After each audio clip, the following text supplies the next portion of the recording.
في كل عمل في حياتنا ممكن الواحد يشرك فيه. روح بقى اللي كنت بترأيه خليه هو يديك اجر. شرك يبقى ده شرك اصغر، شرك نيه يعتبر شرك خفي. ده معظم الناس بتقع فيه. ما يبقاش في شرك في النيه، ما يبقاش في شرك في العمل. من علق تميمه فقد اشرك كف محطوط معتقد فيها النفع والضر، لان دي النقطه اللي بيرتكز عليها دين الاسلام. انت هتخليني انا بمساواه ربنا ما شاء الله وشئت. انت جعلت ربنا ند، اتبسط بقى في دنيتك. يا ربنا قلت ما تعيش لك بقى عشان اللي جاي صعب. بالظبط. ان الله لا يغفر ان يشرك به. بس في ناس بتجهل بالموضوع لدرجه ان هم بيعملوا افعال شركيه كبيره ما فيهاش بقى، ما تبصلهاش من ناحيتين. ده شكرا انت كده بره المله، او ما فيش من مزاح في التوحيد. لان اشركت لا يحبطن عملك ولا تكونن من الخاسرين. حلوه قوي يشرك من غير ما ياخد باله. بالظبط. احنا بنقع في الشرك من غير ما ناخد بالنا. انا والعياذ بالله وقعت في شرك اصغر من غير ما اخد بالي. تمام. ايه كفرته ده ولا اعمل ايه؟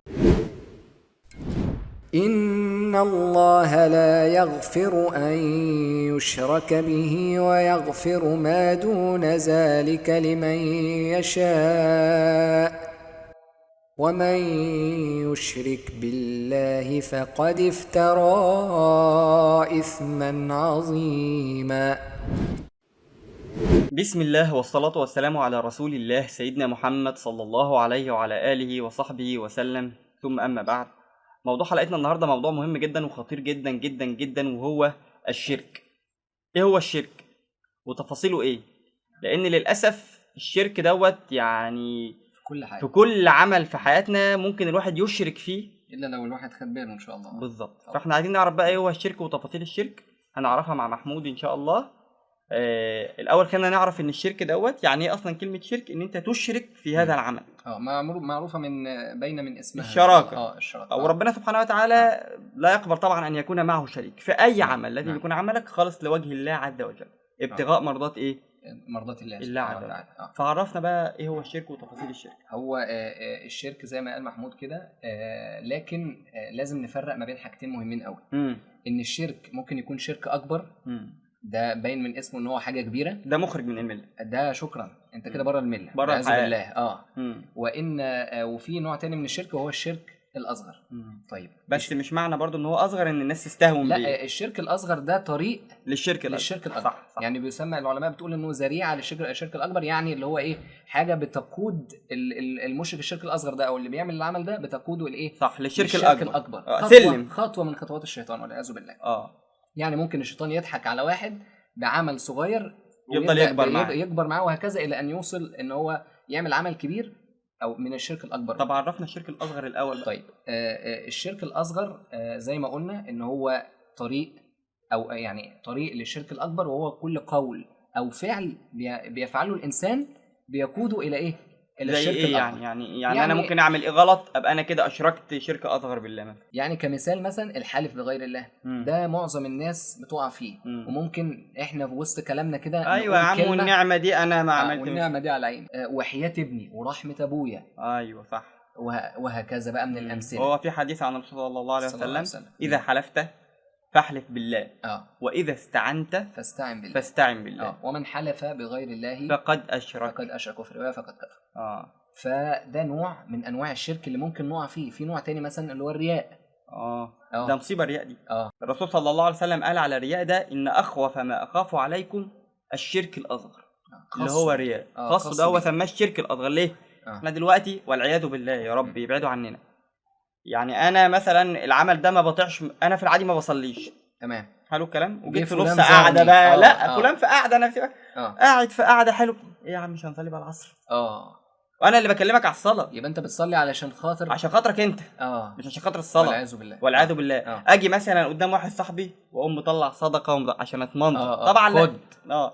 انتوا بدوا صدقاتي فنعمها هي وان تخفوها. يعني الابداء ليه سبب، بس النيه. يبقى ده شرك اصغر، شرك نيه يعتبر شرك خفي. بالظبط. تمام. وربنا سبحانه وتعالى يعني يوم القيامه يقول للناس ايه؟ اذهبوا الى ما كنتم تراؤون. فبما معناه يعني انظروا هل ستجدون عندهم اجر. هيدوكوا اجر، وربنا بيوزع الاجر سبحانه وتعالى على الناس. يخص الناس دولت. روح بقى اللي كنت بترأيه خليه هو يديك اجر. شرك. تمام. صح. في برضو من ضمن الشرك الاصغر التبرك. بايه بالظبط؟ يعني مثلا مش التبرك بالاضرحه طبعا. لا ده طبعا حاجه كبيره. انا مثلا رايح الامتحان ولبست القميص ده. انا على فكره الموضوع ده للاسف كان عندي وانا يبقى صغير ده ما كنتش اعرفه. يعتبر من الطيره الحسنه. انا تطيرت مثلا. التطير اللي ما هو هو التشاؤم الطيره شبه التبرك. التشاؤم او التبرك. التشاؤم والتبرك الاثنين. انا لبست القميص ده وحليت حلو في الامتحان. خلاص انا هروح كل يوم لحد بالقميص قيام الساعه البس عشان انا بنجح بالقميص ده. ايوه. او كمان ان انا احط خرزه زرقاء قدامي الباب. ده كان نوع من انواع ان انا بتقي، بس دي بقى في التمائم. يعني دي ممكن نخصها في التمائم. بس التمائم دي برضو كلها شرك. التمائم كلها شرك. يعني الرسول صلى الله عليه وسلم قال لك من علق تميمه فقد اشرك. فالتمائم دي يعني مثلا تلاقي واحد راكب عربيه ومعلق فردة جزمة مهرتقة كده ورا في خلفية العربية. ليه بقى؟ اللي هو ايه دي بقى هتقين الحسد. تمام. تخش على البيت بتاع الزرقاء اللي مش عارف محطوط والعياذ بالله عند حد معين كف محطوط. فاهم انت ازاي؟ هي دي اللي هتحميك مش ربنا مثلا.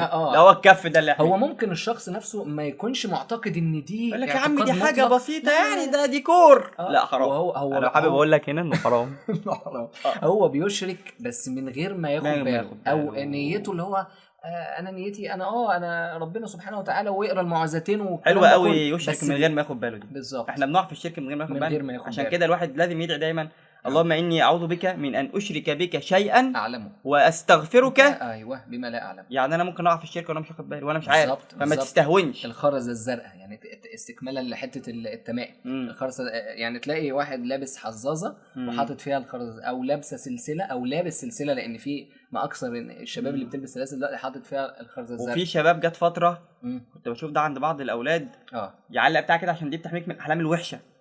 بتاع كده مدلدله عبيطه قوي فيها ريش دي واخدينها من بره. شوف سبب تقريبا وجحر ضب لا دخلتموه. طيب ايه بقى الشرك بقى؟ طب الشرك الاصغر ده الواحد يحله ازاي؟ استكمالا للنقطه اللي انت قلتها بتاعه الطيره. في ناس كمان الطيره اللي هو التشاؤم صح كده؟ اللي هو التشاؤم يقول لك ان الطائر مثلا دوت يقول لك ان لو موجود هنا ده معناه اللي هو زي غراب يبقى ده في موت. لا طبعا ده غلط. ده طبعا ده يبقى واقف فوق العمود يعدي هو يقول لك اعوذ يعمل شكرا. ده كده عمل له انذار ان في حاجه هتحصل او حد هيموت. ارجع بقى بيتي. ويوم الثلاث برضه الشغل النهارده صح. يوم الثلاث ده يوم نحس. يوم نحس استغفر الله العظيم. والعياذ بالله. لا تسبوا الدهر فانا الدهر. ده ربنا قال كده. من الشركيات برضو ان انا اظن ان اليوم دوت او الساعه الفلانيه ده ساعه نحس يا اخي. ده النهارده ده يوم اخبر. ربنا قال لك انا الدهر، يعني اللي يسب الدهر اكنه سب ربنا ولا يعني هو بغض النظر ان هو بيسب الدهر ودي حاجه كبيره، ان هو بيشرك ان الدهر دوت او الزمن دوت او اليوم ده هو اللي هيخلي يوم حلو مع الله سبحانه وتعالى وحاشا لله يفعل ربنا سبحانه وتعالى ان هو طبعا يشرك الله في عمله والعياذ بالله. ليه قدره ان هو يصلح اليوم او يبوظ اليوم او يخلي حياتي احسن او الشرك اصغر بس طبعا ذريعه لشرك اكبر او مجال ليه. قبل ما ندخل على الشرك الاكبر بقى تمام انا والعياذ بالله وقعت في شرك اصغر من غير ما اخد بالي. تمام. ايه كفارته ده ولا اعمل ايه؟ كفارتها ان الواحد يبدا ان هو يعيد تاني شهاده لا اله الا الله وان محمد رسول الله. يبدا يجدد ايمانه. يبدا ينتهي طبعا عن الفعل ده ويتوب. انا والدي زمان وانا صغير بمناسبه موضوع الشاي ده كان مثلا اقول له والنبي يقول لي يا ابني ما تقولش والنبي قول لا اله الا الله. لا اله الا الله انت بتعيد ايمانك وبين نفسك ايمانك مره ثانيه بينك وبين نفسك. جميل. لا هو ما فيش اله الا الله انا ما بحلفش الا بالله يعني حتى كلمه والنبي والنبي دي برضو شرك. ما والنبي بقى دي برضو من ضمن الحلف وغيره. ده في واحد يعني احتكم لامر يعني فراح للنبي فالنبي راجعه في بعض الامور. تمام. فالراجل قال له ايه ما شاء الله وشئت. النبي قال اتجعلني لله نده. انت هتخليني انا بمساواة ربنا ما شاء الله وشئت. قل ما شاء الله وحده. في روايه تاني ما شاء الله ثم شاء فلان يعني. او ثم شاء فلان اللي هو يقول لك انا لولاك انت ولولا ربنا بفضل ربنا وانت بفضل ربنا وانت او لولا ربنا وانت انا كان العمل ده ما تمش. طب لا انت لازم تقول انت كده سويت الشخص ده بربنا. لازم يكون في عندك ترتيب للاولويات. صح. ربنا سبحانه وتعالى لله المثل الاعلى الاول ثم يعني فلان. ربنا ليه الفضل ثم محمود. بالظبط كده. اراده ربنا سبحانه وتعالى وما شئت ثم اراده الشخص لانها من اراده ربنا سبحانه وتعالى. تخيل الجمله كانت بسيطه ازاي. الراجل قال له ما شاء الله وشئت وقفه عشان النبي. اصل الموضوع ده حساس. عارف النبي يخاف من ايه؟ ان يحصل لنا زي ما حصل لغيرنا ان نبدا ايه نجعل والعياذ بالله هو اله بقى والعياذ بالله. يعني ادق تفاصيل بسيطه في الشرك. النبي صلى الله عليه وسلم تلاحظ ان هو بيجي عند حتت معينه وقف وما اقطع هنا الكلام. حتى لو احنا بنتكلم في موضوع لا انا لازم اكد لك على المعلومه دي وبالاخص التوحيد. صح. لان دي النقطه اللي بيرتكز عليها دين الاسلام. صح. شهاده ان لا اله الا الله وان محمد رسول الله، انت التوحيد ده لربنا سبحانه وتعالى، صح. ولازم نفرض العبوديه لله سبحانه وتعالى، ولا نشرك به شيئا، ونخلص عملنا ليه في كل شيء بالظبط ابتغاء مرضات الله. ما يبقاش في شرك في النيه، ما يبقاش في شرك في العمل، ما يبقاش في شرك في القول. الشرك في النيه ده بيفسد العمل كله. بالظبط كده، لان اشركت لا يحبطن عملك ولا تكونن من الخاسرين. ده لو هنفرق ما بين الشرك الاصغر والشرك الاكبر، الشرك الاصغر بيحبط العمل. يعني بتعمل عمل انت انت ما زلت على دينك، ما زلت على دينك، ولكن عملك قد احبط، وبعدين انت بتقع والعياذ بالله، ما يبقاش انت ولا انا ان شاء الله ولا اللي ولا المسلمين ان شاء الله، ان شاء الله بتقع تحت مشيئة ربنا سبحانه وتعالى. ان شاء عذبك والعياذ بالله، وان شاء غفر لك. لكن في الشرك الاكبر، انت اللي بيشرك شرك اكبر دوت اللي احنا هنجهنجين ان الله لا يغفر ان يشرك به، لا يغفر ان يشرك به. شكرا، خرج من المله. طب قول لنا بقى الشرك الاكبر بقى ايه؟ بيحبط عمله، وهنا ايه؟ بيخرج من ايه بقى الشرك الاكبر؟ لسه في الشرك الاصغر. تمام. من ضمن الشرك الاصغر اللي احنا يعني عايزين ناكد عليه موضوع الابراج. هو ده اصغر؟ امال ايه؟ مش اكبر؟ يعني ما هو بص، كل حاجه في الشرك الاصغر درجات، تطلعك سنه سنه للاكبر. لكن مثلا تيجي تفتح الجريده، الناس اللي كانت بقى ايه الجريده تفتح الجريده فاهم انت ازاي؟ يبدا يبص على صفحه الابراج، يقول لك انت يومك النهارده، حظك اليوم، انت النهارده. في ناس والله ما كانت بتنزل من بيوتها لما بتقرا بعد المقوله ده النهارده هيحصل لك مش عارف حادث في الطريق الفلاني، تقع عليك مش عارف ايه، بس الناس بتصدق. ده مش ده بيدخل في حته العراف. ماشي، لو عراف يبقى شركه اكبر بقى، لان العرافين دول انت لو سمعتهم من غير ما تصدقهم، انت مش مصدقهم، بس اديت نفسك مساحه انك تسمع، لم يقبل عملك 40 يوم. ما هو رغم انك جواك مش مقتنع، بس اديت نفسك مساحه انك تسمع. ما هو هنا في النقطه دي الفرق في النيه برضو، الفرق في النيه. لو انا ببص لحظ اليوم دوت على انه هو ده الاوحد اللي هو هيصير حياتي، ده شرك اكبر. كل عمل صغير من بيتها، في ناس ما بتنزلش من بيتها، هم شايفين ان ده حاجه بتساعده على اختيار مثلا حياته او تيسير اموره، زي الحظاظه. يعني انا دلوقتي خلي بالك موضوع الابراج ده مصيبه. ده في ناس كلها انت برج ايه بقى؟ يقول لك لا انا مش مقتنع بيهم، انا بقراهم بس. ويرفع لك صوته كده يقول لك انا بقراهم بس. اديك وقفت على النقطه. هو بيقراهم بس، هو من جواه يعني طبعا هو لا بس هو ممكن يكون بيفرض العباده لله سبحانه وتعالى، وعارف ان ربنا سبحانه وتعالى هو. بس هل يجوز اصلا قرايتهم؟ لا طبعا، اسم كبير. اسم كبير، عشان كده بيتحط في حته الشرك الاصغر اللي هو بيكون طريق للشرك الاكبر. زي الحظاظه. الحظاظه انت بتلبسها، اللي بيلبسوها هو مش بينكر ان ربنا سبحانه وتعالى او بينكر القدر، لا هو بيبص على الحظاظه دي اللي انا بلبسها هتجيب لي الحظ، معتقد فيها النفع والضر. ماشي، ما هو الاعتقاد بالنفع والضر ده ما كان قريش كده بقى، كانوا من دون الله، يعني هو بينفع ويضر من دون الله، ده هو عبد الحظاظه، ده موضوع عبيد الحظاظه. يعني والله العظيم في كلام، يعني في اقوال بتتقال. لسه من يومين وقع، والله حصل قدام الموقع. واحد بيكلم حد تاني قال له يا عم ده بيعبد القمر. هو ماشي يعني ماشي جنبي، هو معاه الكاميرا شايل. تمام. فالشخص ده ماشي بيقول بص ده بيعبد القمر. هو القول نفسه وحش، القول وحش، يعني قول شركي. بس هو ما يقصدش برضه، يعني مش عايز برضه ايه، عايزين نفرق. القول بتاعه ما نفاش ماشي، يعني بس ولا يعوذ بالله. محمد قال لك ايه؟ لو واحد قال لواحد انت كافر فلك او عليك. بالظبط. يعني لو انا قلت لواحد ونقولها بهزار كده ايه انت كافر ده ولا خلاص كده هو يا اما يكون كافر فعلا يا اما كده انا كفرت. بالظبط. فده اصلا لا يجوز. يعني لا يجوز اصلا ان انت تنسب الكفر. لا، واحنا ما بنقولهاش، يقول لك ده عيل يهودي انت كده كفرت، لان مفيش مزاح في التوحيد. خش لنا على الشرك الاكبر بقى. نخش على الشرك الاكبر. الشرك الاكبر ده حاجه واضحه ما فيهاش اختلاف. تبص عليها كده من بره تبقى عارف ايه ده شرك اكبر، ده شرك اكبر. تعرف على طول. بس هي القصه في ايه؟ ان في ناس بيختلط عليها. معلش ممكن اشرب ايش ده الانتاج برضه، الانتاج صار فلوس. انتاج. في ناس بتجهل بالموضوع لدرجه ان هم بيعملوا افعال شركيه كبيره. زي دي ما فيهاش بقى، ما تبصلهاش من ناحيتين. يعني ما تشوفهاش انها شركه اصغر وممكن تطلع شركه أكبر. لا ده هي كبيره. هو ما يقصدش يا عم، ما فيش حاجه اسمها ما يقصدش. ده واحد راح زي ما بيطوف بالكعبه راح يطوف بالقبر. والنبي يا سيدي يا لبلوبي راح لسيدي الدرديري يلف تعالى يا عليك وسيدي الدرديري مات عيان. تلاقيه عمال يتمسح بالأرض آه. ويقول لابنه، شوف بيولد لابنه الكفر.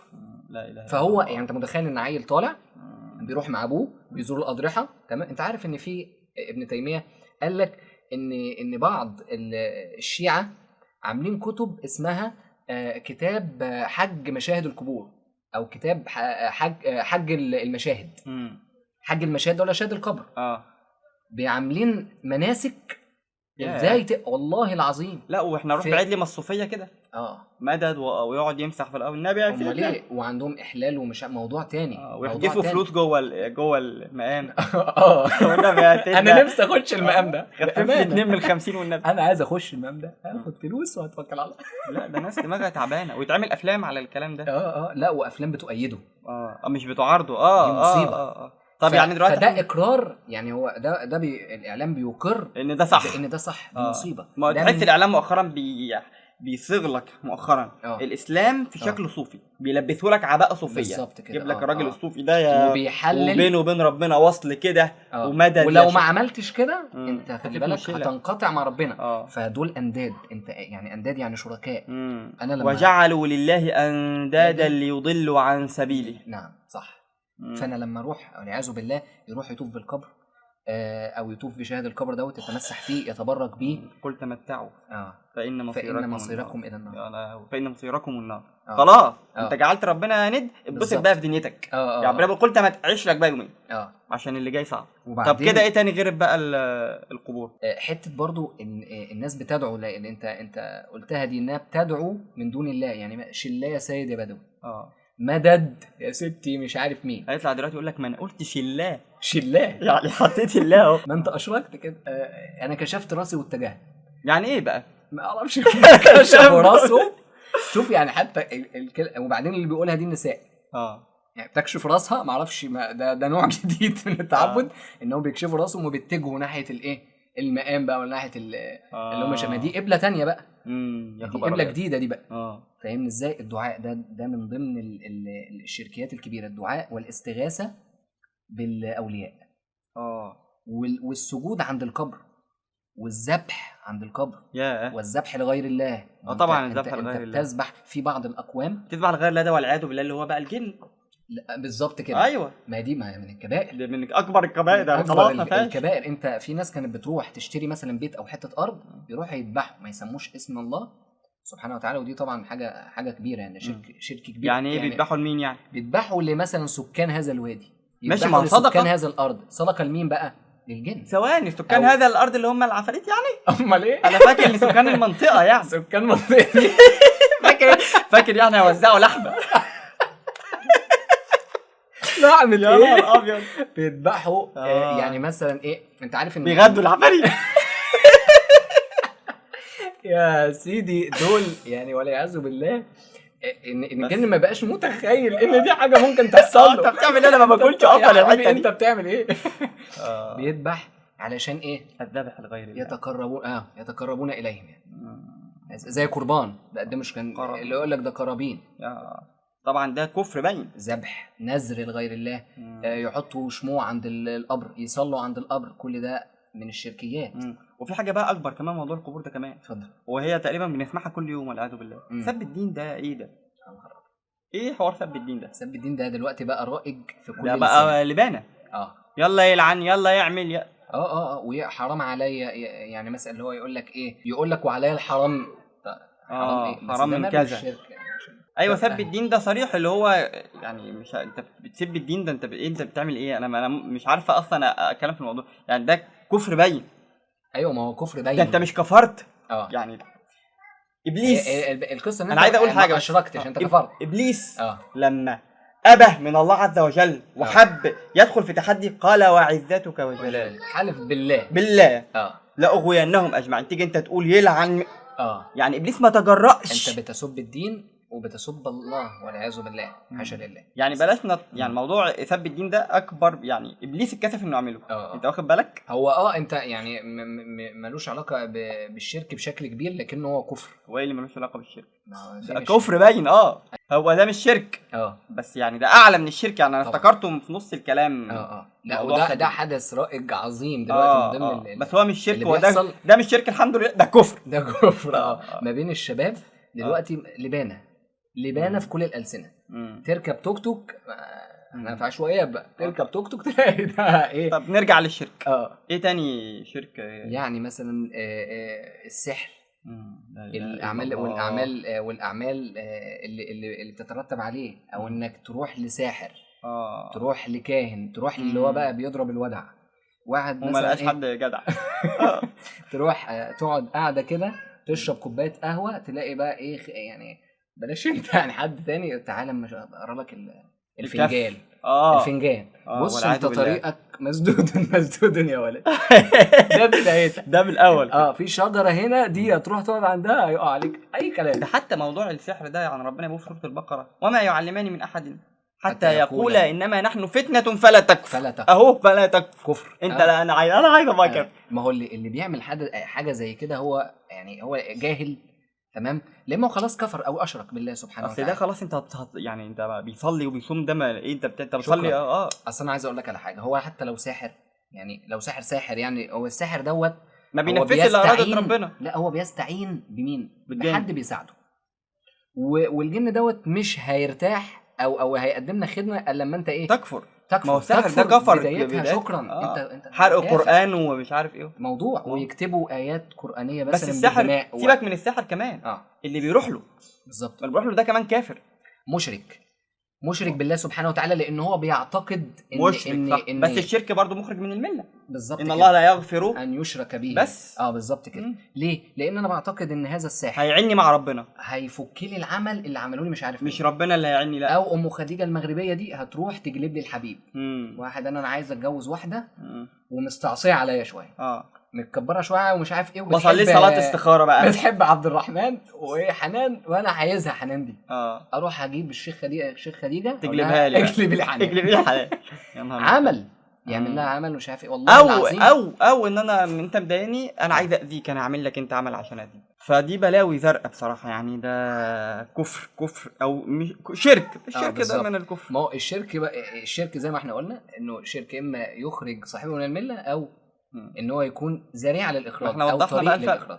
بالظبط. في نقطه مهمه قوي الناس بتعملها، انه يقع في حته ان انا والعياذ بالله انه يحرم ما احل الله ويحل ما حرم الله. شرك بربنا سبحانه وتعالى، لان بص، مش معصيه عاديه يعني، لا شرك. ان تضع في دين الله ما ليس فيه. بالظبط كده. لما انا اجتمع، اللي انا اعرفه ان الشرك انك تضع الرهبان واليهود احبارهم ورهبانهم كانوا بيشرعوا لهم تشريعات ربنا، مش طب ده ايه؟ انت ربنا سبحانه وتعالى انزل شرع لابد ان تلتزم لو في الاشد من كده بقى، ان انت مش بتحرم، انت بتحلل لنفسك حاجه حرام. يا عم هم اللي يستاهلوا. بالظبط. عارف دي بقى منتشره دلوقتي بقى. يا عم ما انا اعمل ايه، ما كله شغال. انت كده تضع. عشان كده كنا بنقول في الحلقه التمهيديه: اعمل الغلط وانت عارف انه غلط. احسن ما تحلله. ده جهل بقى. لازم تعدل وتتعلم وتعرف وتبحث في الامور دي. لان لما حد يسن مثلا سنه جديده في الناس، فله اسم وزرها واجر من عمل بها، وطبعا دي مش بتاعته. انت مالكش ان انت تسن سنه. ربنا سبحانه وتعالى شرع والنبي صلى الله عليه وسلم امر بيه، لابد ان تعضوا عليها بايه؟ بالانامل. وتنطلق بقى بالمنهج ده. اخر حاجه نتكلم فيها الالفاظ الشركيه. يعني مثلا زي في شعر لا اذكر اللي هو: اذا الشعب يوما اراد الحياه فلابد ان امير الشعراء، صح؟ فلابد ان يستجيب القدر. قدر ايه؟ لا، وجئت لا اعلم من اين. مش عارف، لكن اتيت نفسك. انت بتعمل ايه؟ اعمل ايه؟ ولا ووجدت طريقا فمشيت. يعني مش بقى انت عارف. انا مش عارف حاجه. ما دي صح. جمل شركيه. جمل شركيه. يقول لك مثلا بسم الله، المفروض تقول بسم الله، باسم الامه، باسم الشعب، باسم ما ينفعش. بس دي شركه اصغر يا عم. ما احنا ماشي، هو شركه اصغر عشان بس الامور ما تختلطش عنها. بالظبط كده. بس احنا قلنا ايه؟ ننوه على النقطه دي. وبعدين برضو في حته تاني بالنسبه للشرك الاصغر ده. معلش احنا طالعين نازلين في الشرك، بس هو كله في الاخر شرك. بس هي الفكره ان هو موجود في كل حاجه، زي مثلا في حد يبقى اسمه عبد النبي. طبعا ده لا يجوز طبعا. عبد الرسول. في ناس اعرفها محترمه جدا يروح يغير اسمه في البطاقه يقول لك عبد رب الرسول مثلا، او عبد رب النبي، وهكذا. والسيد بالظبط، بالالف واللام. وفي بعض الالقاب يقول لك ملك الملوك، لا ما ينفعش اقول عليه ملك الملوك، ما ينفعش اقول عليه السيد ما ينفعش اضع لحد. وفي ناس تنحني، يقعد ينحني. لا يجوز الانحناء ولا حتى لاهل العلم. الفعل اللي هو مثلا ممكن يعمله الجماهير دوت، ممكن اكون انا بنخرط وسط الجماهير دي في بلاد اجنبيه واعمله معاهم. اللي هو يعملوا كده اللاعب مثلا لما يجيب جون ميسي وتلاقيهم عمالين يعملوا كده. فمن الافعال برضو الشركيه. علشان ما نطولش برضو، يا رب احنا نكون لمينا بقدر كبير. انا شايف من وجهة نظري انا على المسلمين في الوقت الحالي ان الشرك الاصغر بقى اخطر بكتير من الاكبر، لانه انتشر بقى موجود في كل حته دلوقتي. بالظبط كده. انك تلاقي واحد لابس حضاضه، تلاقي واحد حاطط كف، انك تلاقي واحد يقول لك والنعمه في كل بيت، تلاقي واحد يقول لك على عيني والعشرة دول والعشرة دول لا ايه والعشرة دول يعني ايه الكلام ده كده غريب جدا بقى. لا اله الا الله طبعا.